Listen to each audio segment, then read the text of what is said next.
She was 54 years old and 11 days out of a marriage that had lasted 29 years when she drove north out of Toronto on a Tuesday morning in late October, with everything she owned in the back of a Salvan Honda CR-V that smelled like wet dog and old coffee.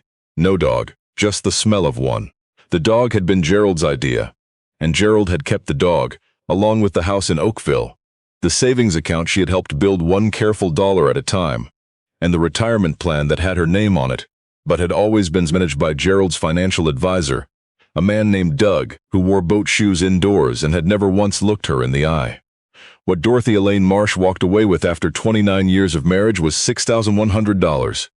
A box of books she had bought herself, a cast-iron pan her mother had given her in 1998, and the legal right to a 2011 Honda CR-V with 211,000 kilometers on the odometer. That was the arithmetic of her life. She was not crying when she left Oakville.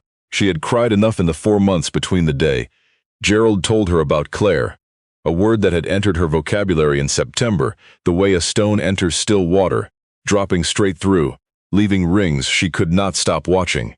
And the morning the lawyer handed her a pen and a line to sign on. She had cried so much during those months that she felt she had used up something that could not be refilled. She drove north with the radio off, and her hands steady on the wheel, and she felt, more than anything else, simply very tired. She was driving to Burnt Lake, Ontario. She had not been there in 26 years. Dorothy had grown up in Burnt Lake, a town of fewer than 900 people on the eastern shore of a lake, the color of pewter in autumn and the color of hammered copper in July. Her father had worked the ferry that crossed from Burnt Lake to the mill town on the far shore. Her mother had run a small alteration shop out of the back room of their house, on Birchwood Crescent. Dorothy had been a quiet child who read too much and talked to the herons that stood motionless in the shallows at the end of the dock. She had left at 22 to study social work at the University of Guelph and had come back only for funerals after that. Her father in 2003, her mother in 2014. After 2014, she had no reason left to return, or so she had told herself. But in the lawyer's parking lot in Oakville on the afternoon the divorce was finalized, she had sat in the CR-V for a long time with her hands in her lap and thought about her mother's property in Burnt Lake, a small house on Birchwood Crescent that Dorothy had inherited and had been paying property tax on from a distance for 10 years, letting a neighbor check the pipes in winter and the roof after storms. She had nearly sold it twice and both times had found a reason not to. Now sitting in a parking lot with $6,100 and nowhere particular to go, she understood that she had been keeping it for this. She drove 5 hours north. Burnt Lake was smaller than she remembered, or maybe she was larger than she had been. The Co-op grocery store was still there, the Legion Hall, the Anglican church with the tilting steeple that had been tilting since at least 1987, the Pinecrest Diner, which had changed its sign but not its smell, fried eggs and black coffee and something indefinably northern, like the air itself was thicker up here, richer, slower. She drove down Birchwood Crescent in the fading afternoon light and pulled into the driveway of her mother's house and sat for a moment before getting out. It was a small white clapboard house with green shutters, 1 story, a covered porch with a broken board she could see from the car. The maples in the front yard had gone red and gold. A few leaves skittered across the porch in the wind. The place looked like it had been holding its breath since 2014, waiting for someone to come back and let it breathe again. Dorothy got out of the car. She stood in the driveway with the October wind moving her graying hair. She had not slept well in 4 months. She had lost 11 pounds. She had not had to spare. She was 54 years old, and she was standing in front of a house that smelled like her mother. And for the first time since September, she felt something loosen somewhere behind her sternum. She went inside. The furniture was covered with sheets, the way she had left it after her mother's service. She pulled them off one by one. Her mother's kitchen table, the one with the burn mark in the shape of an iron from 1991. Her mother's sewing chair by the window. The upright bookshelf in the hallway stacked with Reader's Digest condensed books, and 3 novels by Alice Munro with the spines cracked from rereading. Dorothy ran her finger along the spines. She stood there in the quiet house in the late afternoon and she breathed. She stayed in the house through November. She ate sparingly, slept the long sleep of someone recovering from something unnamed but serious, and walked the shore of Burnt Lake in the mornings when the ice had not yet come in and the water was still open and black. She did not call Gerald. She did not call anyone except her sister Patrice in Hamilton, who called her every Sunday and always said the right thing, which was to very little and stay on the line. But by early December she understood that stillness was not enough. The $6,100 had become $4,200. She had no pension yet.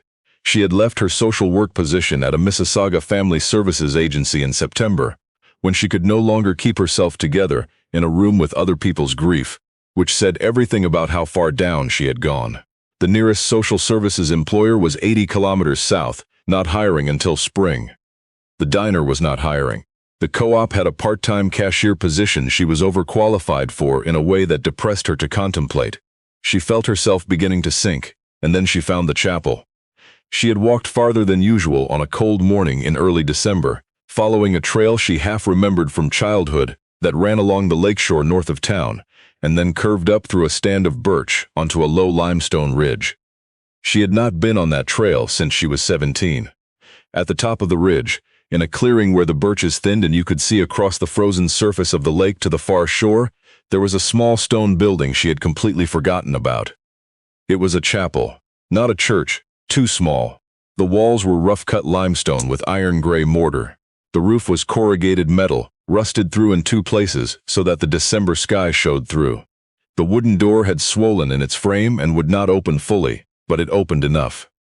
Inside, 6 wooden pews, a small iron wood stove, a narrow platform at the front where a lectern had stood and left a ghost of itself in the dust, and 2 windows on the south wall through which the winter light came thin and white and surprisingly lovely. Dorothy stood in the chapel for a long time without moving. Before we go any further, if stories like this find you at the right moment, hit subscribe and leave a comment telling us where you're watching from. We love knowing where these stories land. The limestone walls were cold to the touch. The floorboards were soft in 2 corners, where water had come in through the rusted roof, but the building was standing. The walls were solid. She tapped them with her knuckles, the way her father had taught her to test for rot, and they rang back clean. She drove into town the next morning and stopped at the municipal office in the basement of the town hall. A small room that smelled like carpet cleaner and old coffee. The clerk, a woman named Patricia who had graduated 2 years behind Dorothy at Burnt Lake Consolidated, and who greeted her with the particular warmth of someone who has not seen you in decades, but remembers clearly who you were, pulled up the property records. Birch Ridge Non-Denominational Chapel, built 1931. Decommissioned 1978 when the congregation folded. Held by the township as surplus property since 1982. Listed for sale twice, no takers. Current asking price $300 and a signed liability waiver. $300, Dorothy said. Patricia nodded, looking slightly apologetic. Nobody's wanted it. The roof needs work and there's no utilities. We've had it on the books so long the file's practically vintage. Dorothy looked out the narrow window at the gray December street. She thought about the $4,200 she had left. She thought about what $300 meant against that total. She thought about the building on the ridge with the winter light coming through the south-facing windows. "Do you take Interac?" she asked. Patricia's eyebrows went up. She did. Dorothy drove back up to Birch Ridge that afternoon with a ring of keys from the municipal office, and the understanding that she now owned a decommissioned chapel on a limestone ridge above a pewter lake, in a town of fewer than 900 people in northern Ontario, and she had $3,900 left to her name, and she was 54 years old, and she had never felt more certain about anything in her life. She found the first thing on the 4th day. She had been sweeping. The same kind of beginning she could manage, the kind that required no expertise, and only a broom and a willingness to keep moving. She swept dead leaves and the papery husks of moths and decades of dust out through the door and off the limestone threshold. She wiped down the pews with a damp cloth. She examined the wood stove, a small Quebec heater from the 30s that was structurally intact and needed only a new stovepipe fitting to be functional again. It was while she was checking the floorboards beneath the pews, pressing each one to test for give, that one board near the back left corner rang hollow in a way the others did not. She pried it up with a flathead screwdriver. Beneath it, wrapped in a piece of oilcloth that had kept the damp out, was a wooden box roughly the size of a shoebox, sealed with a small brass latch that had gone green with age, but opened cleanly when she pressed it. Inside the box were notebooks, 12 of them, small cloth-bound, the kind you could buy at a Woolworths or a general store in the 1940s, each one labeled in a careful hand on the inside cover with a name and a year. The first one, January 1943. She opened it. The handwriting was small and precise. The handwriting of a woman who had learned penmanship as a formal discipline and had never let it slip. There are 11 families in this parish who will not have a full Christmas this year. I have spoken with each of them privately so that none of them knows the others are in the same situation. I have collected $47 from the families who have something to spare and divided it into 11 envelopes, which I will deliver on the 23rd. Should I have to ask for help in front of their neighbors? Dorothy sat down on the cold floor and read. The woman's name, written on the cover of each notebook, was Nora Eileen Voss. She had been born in 1908 in Burnt Lake and had never left. She had been the lay leader of the Birch Ridge Chapel from 1931, when it was built, until 1978 when it closed. 47 years. Dorothy read until the light was gone. She walked home along the ridge trail in the dark, with the notebooks tucked under her arm, careful on the frozen ground. She had no words yet for what she was feeling. It was not excitement, exactly. It was something quieter than excitement. It was the feeling of something clicking into place that had been slightly out of alignment for a very long time. She lay in her mother's bed that night and thought about Nora Voss, who had been 23 years old in 1931, younger than Dorothy's own daughters, who had stood up in that limestone chapel in the middle of the Depression with a congregation of working families and farmers, who had nothing and had apparently decided that the specific problem of people being too ashamed to admit they needed help was a problem she would spend her life quietly solving. She thought about 29 years of marriage to Gerald and all the time she had managed other people's grief in professional settings, and then come home and managed Gerald's moods and her daughter's schedules and the household's logistics and everyone's feelings, and had never once, not once, stopped to ask herself what she wanted. She had nodded. She had always nodded, and she understood now, lying in her mother's bed in the winter dark, that Nora Voss had never nodded. Not once in 47 years had Nora Voss waited for permission to do the thing she could see needed doing. If you're still with us, we promise what comes next is worth staying for. Subscribe if you haven't already. She hired a local man named Ron Thiessen, 66 years old, retired from the mill but still built like the work had never quite left him, to help her fix the roof. Ron had grown up in Burnt Lake. When Dorothy mentioned Nora Voss's name, Ron set down his coffee mug. My mother used to talk about Nora Voss, he said. She was a nurse at the Burnt Lake Clinic, my mother. She said when she first started, young, didn't know what she was doing half the time, Nora Voss came to her and said, "You need more training. There's a program at St. Joseph's in Sudbury. I've already spoken to Dr. Henriksen about covering your shifts," and that was it. My mother went to Sudbury for 6 months and came back a proper clinic nurse and worked there until she retired. He paused and looked at the chapel walls. "Did Nora pay for it?" Dorothy asked. Ron shrugged in the way of someone who already knows the answer. "She might have. My mother never said. That was Nora's way, from what I understand. You wouldn't know you'd been helped until you were already helped." Dorothy heard that and felt something move in her chest. Ron and his nephew replaced the roof sections over 2 weekends in January, working in the cold, because Ron said there was no sense waiting for weather that might not come before March. Dorothy paid them $400, the last significant sum in her account, and Ron charged her half his usual rate and said the rest was community investment, a phrase he delivered without embarrassment. Dorothy kept working alone after that. She sanded and sealed the floorboards. She patched the south windows, where the leading had cracked. She found a can of white paint in her mother's garage and painted the interior walls, which brightened the space more than she had expected. The winter light through those south windows, falling on white limestone and fresh white paint, was something close to beautiful. She read the notebooks every evening. The 7th notebook, from 1957, had a different quality to the writing, lighter, almost girlish in its energy, which made Dorothy read more slowly. March 4. I have seen Emmett again at the Legion dance. He has been back from Korea for 3 years and I think he is mostly mended. He asked me to walk with him after and we walked around the lake shore for 2 hours and he told me about Gapyeong and I told him about the chapel flood of '53 and we laughed more than I have laughed in years. I am 49 years old and I did not expect to feel this way again. Dorothy read on. By June of 1957, Emmett Rourke's name appeared on nearly every page. He says he wants to marry me. He is 51 and I am 49, and we have known each other our entire lives in the way of people in a small town, which is to say we knew each other's faces and families and reputations without ever truly knowing each other. And now in 6 months we have become entirely known to each other, and it has been the best 6 months of my life. And then, in August of 1957, a single entry in handwriting that had lost its lightness. Emmett had a stroke on the 14th. He was in the garden. His daughter found him. He did not regain consciousness. He was buried on the 19th at St. Andrew's. I did not speak at the service because I could not trust my voice. I have known grief before, but this grief is different. This one has the shape of what might have been.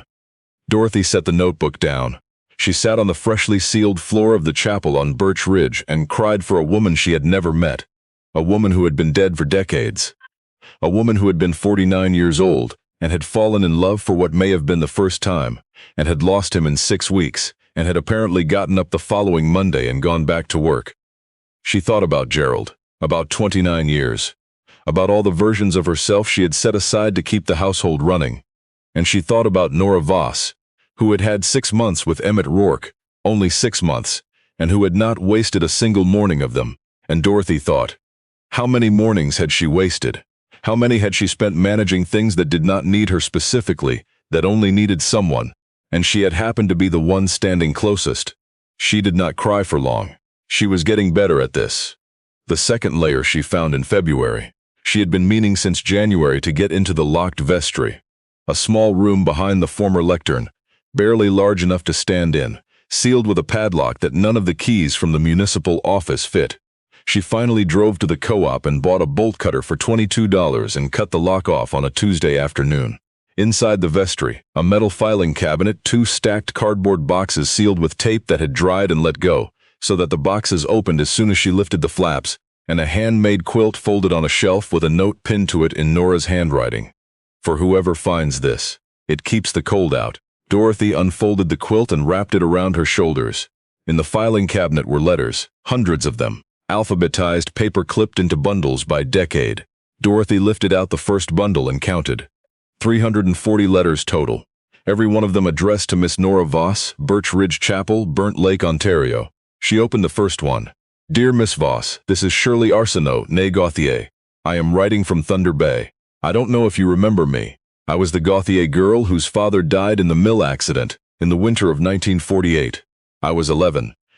You came to our house with groceries every week for a year after that, and you never told anyone, and you made my mother promise not to tell either. I only found out years later that it was you. I want you to know that I became a teacher because of you. Not because you told me to. Because I watched you, and I understood that you could change the course of things by being steady and present, and asking for nothing in return. I have been teaching grade 4 in Thunder Bay for 19 years. I think of you every September. Dorothy set the letter down on the vestry floor. She read for the rest of the afternoon, and into the evening by the light of a battery lantern she had started keeping in the chapel. Letters from Timmins and Sudbury and Ottawa and Halifax. Letters from Korea and from a Canadian peacekeeper in Cyprus in 1965, and from a woman working for CETA in Nairobi in 1971. Children of the congregation, grandchildren of the congregation, people Nora had helped so quietly that many of them had only learned it was her years later, piecing it together the way you piece together a rumor. A word here, a coincidence there, and then the shape of it becoming clear. It took Dorothy 3 weeks to read all 340 letters. She read them in the evenings in the chapel by lantern light, wrapped in Nora's quilt. She read about the Gauthier family and about a man named Douglas Pelletier who had become a biologist studying Lake Superior, and who had started his university application with $40. Nora had put in an envelope and left in the Pelletier mailbox with no return address. She read about twins named Catherine and Robert Fournier who had both become doctors, and who had sent Nora a joint letter in 1969, saying that she had bought their mother a winter coat in 1952 without being asked, and their mother had worn that coat for 11 years, and had wept when it finally gave out, because it had represented to her always the fact that someone had seen her. That is what Dorothy kept returning to, the seeing. The way Nora had moved through 47 years of other people's lives, and the specific gift she had given, over and over, was not money, though it was also money. It was the gift of being seen before you had asked to be seen. Nora had not waited for people to come to her. She had looked at people and understood what was needed, and had moved toward the need without announcement, without credit, without expectation. It had accumulated across hundreds of lives, and it had never been counted, never been totaled, until now. That is how quiet work operates. It does not sum itself. It requires someone to finally sit down and add it up. The third layer came in March. Dorothy had found earlier in her cleaning of the chapel a small tin box bolted to the underside of the lectern platform. Bolted, as if whoever put it there had wanted to make certain it would not be accidentally disturbed. She had noted it in January and left it, in the way she had learned to leave certain things until she was ready. In March she was ready. She unbolted the tin box. Inside was a ledger. Green cloth cover, no label. She opened it. The first page in Nora's hand was dated September 1931. Record of assistance given. That was the entire heading. Below it, columns, name, need, amount, date. The handwriting was small and unhurried. Gauthier family, groceries Deck 14 Nurs, roof repair 2250s. Pelletier deed, university registration. Sheedy. The ledger ran from 1931 to March 1978, the last entry made 8 months before the chapel closed. Nora had died in 1979. Dorothy added every column. It took her 2 evenings. The total Nora Eileen Voss had spent out of her own income across 47 years of her life was $31,844.62. Adjusted for inflation, Dorothy worked out, it was somewhere between $380,000 and $420,000 in present dollars. Nora had worked as a seamstress and alteration specialist in the back room of her family house on Lakeshore Road, the same trade Dorothy's own mother had run, which landed on Dorothy with a weight she had to stop and breathe through. She had never owned a car. She had taken the community ferry in summer and walked in winter, and had kept the same wood-burning stove from 1938 until the day she died. Her house, which Dorothy later learned had sold for $22,000 in 1980, had been willed to the Burnt Lake Public Library. She had given the inheritance away one grocery bag at a time, one registration fee at a time, one winter coat at a time. Dorothy closed the ledger. She stood up. She walked around the chapel. She touched the limestone wall. She touched the back pew where the floorboard had been hollow. She stood at the front where the lectern had been and looked out at the 6 empty pews and said, out loud to no one, I didn't know about you. I'm sorry it took me so long to find you. I'm going to make sure people know. That was when the developer arrived. His name was Stuart Alcott. He drove up the Birch Ridge Trail in a black Ford F-350, which told her something, and arrived wearing a vest with a company logo, which told her something else. He was 48, trim, the kind of person who described himself as a problem solver. He smiled the way people smile when they have already decided the conversation is a formality. Ms. Marsh? Stuart Alcott. Alcott Northern Developments. I tried to reach you by phone, couldn't get through. Thought I'd come up and introduce myself in person. Happy to get right to the point. We've acquired the 3 adjacent properties on this ridge, and with yours, the parcel becomes viable for a boutique wilderness retreat. The kind of high-end eco-lodge concept that's doing extremely well in Muskoka, and we believe translates to this region. I'm in a position to offer you $210,000 cash transaction, 30-day close. Dorothy did not respond immediately. She was looking at him, and also looking slightly past him, at the south wall of the chapel, where the winter afternoon light was doing what it did this time of day, falling clean and white through those 2 plain windows onto the freshly painted limestone. She thought about the $3,200 she had left. She thought about being 54 and having no pension for another 11 years. She thought about $210,000, which was enough to start over, properly, somewhere manageable. Then she thought about Nora Voss. She thought about Shirley Arsenault, who had become a grade 4 teacher in Thunder Bay, because she had watched someone be steady and ask for nothing. She thought about Douglas Pelletier and his $40 registration fee. She thought about the twins' mother and her 11-year coat. Mr. Alcott, she said, do you know anything about this building? He glanced at it. Rubric S says pre-war non-denominational chapel, no heritage designation, structural condition fair.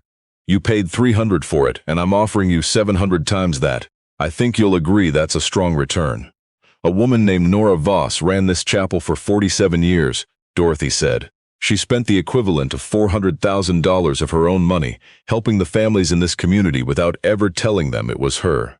There are 340 letters in that vestry from people whose lives she changed. She never married. She never left Burnt Lake. She never asked for anything back. Alcott nodded in the patient way of someone who is still waiting for the relevant information. "That's quite a story," he said. "I respect that. But sentiment doesn't heat a house. My offer stands for 7 days." He left his card. He drove back down the ridge. Dorothy stood in the middle of the dirt trail and listened to the sound of the truck disappearing through the birches. She looked out at the lake, which was still mostly frozen, but along the shore you could see where the ice had begun to pull away from the rocks, the first sign of what was coming. Those 7 days were the hardest since September. She ran the numbers every night. She thought about what Nora would have wanted. Whether the money could extend the work in some other form, a scholarship, a fund. She called Patrice in Hamilton, who listened carefully and then said, "Dorothy, you know what you're going to do. You've known since you walked in that building the first time. You're just waiting until it hurts enough that the decision feels earned." Patrice had always been the practical one. On the 5th night, Dorothy went back to the vestry. She had been avoiding the cardboard boxes since February, not from fear but from the same instinct that had made her leave the tin box until March. Some things need to be opened at the right time, and she had known, without being able to say exactly why, that these were for last. She opened the first box. Inside, bundled in a piece of cotton batting, was a man's wool scarf, gray and green plaid, very fine wool. Folded around the scarf was a single sheet of paper in handwriting she did not recognize, not Nora's careful schoolmistress hand, but something looser, more urgent. "Nora, I bought this in Seoul. I want you to have it because you are the warmest person I have ever known, and I think you are always cold. I am going to ask you something when I get back in December that I should have asked 10 years ago. Don't say no before I can ask it, Emmett." The letter was dated October 1956. He had never made it to December. The scarf had never been given. Dorothy held the scarf in her lap for a long time. She was not crying, though she was close. She thought about a man buying a scarf in Seoul with the particular intentionality of someone who has finally, late and with some urgency, understood what matters. She thought about Nora receiving this letter and folding it around the scarf and putting it in a box, carrying it in her heart for 22 more years until she died. She thought about Gerald and 29 years, and all the words she had not said. But she found, sitting in the vestry in the dark with Emmett's scarf in her lap, that she was not thinking about Gerald the way she had been, with the tight, complicated grief of someone still inside the loss. She was thinking about him the way you think about something that happened a long time ago to someone you once were. She knew what she was going to do. She called Stuart Alcott on the morning of the 7th day and told him she was not selling. She told him the building was not hers to sell. She told him she was the caretaker of something that belonged to a community that had not yet fully remembered it belonged to them, and that her job was to remind them. Alcott was quiet for a moment. Then he said she was making an emotional decision and that was her prerogative. "Yes," she said, "it is. Goodbye, Mr. Alcott." She drove to Sudbury 3 weeks later and met with a heritage designation specialist and a non-profit filing attorney on the same day. The heritage application took 9 months. In November of the following year, Birch Ridge Chapel was officially designated under the Ontario Heritage Act, which meant it could not be demolished and could not be sold for commercial development. Stuart Alcott did not return. With the last of her money and a small grant from the Township Cultural Fund, fit $500, which felt enormous, Dorothy filed to establish the Nora Voss Community Foundation. The first donation came from Ron Thyssen, who wrote a check for $400 and said it was his mother's money, and his mother would have wanted it here. Then Dorothy wrote letters. She had kept every return address from the 340 correspondence. She wrote 280 letters by hand, one to each living former parishioner or family member she had been able to trace. Within 2 months, 160 had replied. Some sent $25. Some sent $200. A retired biologist named Douglas Pelletier, who was 78 years old and lived in Thunder Bay, sent $12,000. His letter said, "I have known for 50 years that someone bought me a future, and I have spent 50 years not knowing how to thank them. Please use this well." In the first 8 months, the foundation raised $54,000. Dorothy used it to reopen the chapel as a community gathering space and peer support center, a place for people going through the particular northern kinds of difficulty. Isolation, mental health crises in communities without adequate services. The quiet grief of long winters in small towns where everyone knows your business, and nobody has words for the harder things. She ran a weekly meeting on Wednesday evenings. She brought in a counselor from Sudbury once a month. She kept the wood stove running and put a kettle on the iron shelf beside it, and did not make people announce why they had come. She hung a framed photograph on the wall above the stove, enlarged from a small image she had found in the second cardboard box.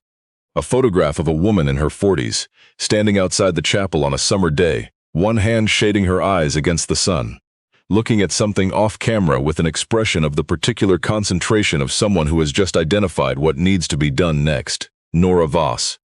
Birch Ridge, 1952. In June, exactly 1 year after Dorothy had first walked up the ridge trail, on that December morning, she held an open gathering at the chapel. She had found and contacted as many former parishioners and their families as she could. She had expected 15, maybe 20 people. 94 came. They drove in from Thunder Bay and Sudbury and Ottawa and Hamilton, and one woman, Shirley Arsenault, now 84, came from Victoria, British Columbia with her daughter. They sat in the pews and on folding chairs Dorothy had borrowed from the Legion and on the limestone threshold in the warm June sun. They told stories about Nora. They cried. Some of them had never met each other and discovered that Nora had helped them in the same week, in the same quiet way, without either of them knowing the other had needed anything. That, more than anything else, was the thing that moved Dorothy most, not the total in the ledger, not the 340 letters, but the way each person had believed they were the only one. Each person had believed Nora had seen them specifically, singularly, in the way of a miracle, and she had seen each of them specifically and singularly. That was not a contradiction. That was the point. Quiet work does not dilute itself by repetition. It multiplies. Dorothy stood at the chapel door with Emmett's wool scarf folded over her arm because the June morning was cool, the way mornings on that ridge were always cool, and she watched 94 people fill the space. Nora Voss had made passive and intention and 47 years of steady presence, and she understood something she had been moving toward without knowing it, since she had sat in a parking lot in Oakville, with $100 and nowhere to go. Her mother had brought her to Burnt Lake every summer of her childhood. Her mother had run an alteration shop the same as Nora's, needle and thread and patience, making things fit that had stopped fitting, taking in and letting out. Her mother had never mentioned Nora Voss by name, but Dorothy was certain now that her mother had known about her, had felt the shape of her influence in the town, the way you feel a cold current in a warm lake, something older and deeper running underneath. Her mother had sent her to a town with a chapel on a ridge, and a woman's whole life buried in a box under a floorboard. Had sent her there the way you send someone to a place they are ready for, without telling them what they'll find. She did not remarry. She did not need to. She lived in her mother's house on Birchwood Crescent and walked up the ridge trail every morning, and opened the chapel at 9 o'clock and kept the kettle on. She taught herself, slowly, to ask for help in the same direct way Nora had given it, without preamble, without apology, without waiting for else to see the need first. Nora Eileen Voss had loved a man named Emmett Rourke for 6 months and lost him, and had worked for 22 more years after that. Steady as limestone, warm as wool. Dorothy Elaine Marsh had loved a man for 29 years and lost him at 54, and worked for many years after that. And she came to believe, the better for all of it. The loss included, the sinking included, the Tuesday morning in October included, the particular quiet of her mother's house in the first winter, when she was still trying to remember who she was. Some losses open a door you did not know was there. And one cold morning on a ridge above a pewter lake, Dorothy had walked through it. If this story stayed with you, subscribe to Ultra Stories and share it with someone who needs it today. And tell us in the comments, was there someone in your life who helped you quietly, without asking anything back? Say their name. Write it down. They deserve to be remembered, and here, in this place, they will be.